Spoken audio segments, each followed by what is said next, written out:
Employment generate करेंगे, उस file के ऊपर बैठ गए। अरे जिस गरीब के घर के अंदर चूल्हा नहीं जलता, वो जो ड्रग्स के अंदर जो युवा चला गया, क्या आप उसकी सुध लेते हो? अगर कोई आपको आपके बच्चे को एम्प्लॉयमेंट दे रहा है उसकी क्वालिफिकेशन के हिसाब से, क्या बुराई है उस चीज में? आपको फाइल पे नहीं बैठना चाहिए, आपको उस चीज के अंदर प्रोग्रेसिव होना चाहिए। आपकी जो थिंकिंग है वो ब्रॉडन होनी चाहिए। नैरो माइंडेड से काम नहीं चलेगा, आपको आउट ऑफ बॉक्स निकलना पड़ेगा।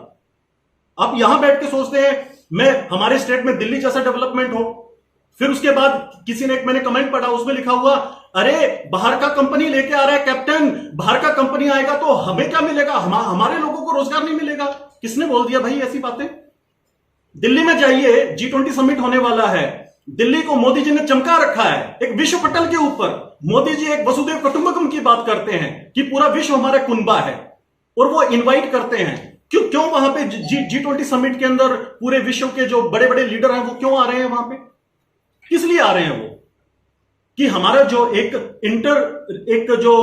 इंटरनेशनल कॉपरेशन है, चाहे वो कल्चर के अंदर हो, चाहे वो एम्प्लॉयमेंट में हो, चाहे बिजनेस में है, चाहे वो जीडीपी ग्रोथ में है, चाहे HDI ग्रोथ में है, वो चीज बढ़े और हम आपस में सहयोग करके एक जो कुनबा है, जो विश्व का पूरा कुनबा है, उसको हमें एक साथ लेकर डेवलपमेंट की बात करें।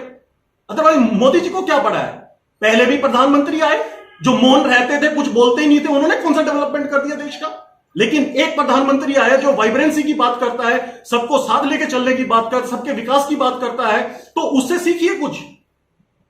तो अगर जब तक आप देखिए त्रिपुरा में कौन सा इंडस्ट्री आ गया, यहां पे बंगाल में टाटा गया था एक बार, टाटा को ममता जी ने मना कर दिया कि आप चले जाओ, सिंगूर वाला जो कांड जो हुआ था। आज तक वेस्ट बंगाल में कोई बड़ा इंडस्ट्री नहीं आया। उसका नुकसान किसको हुआ?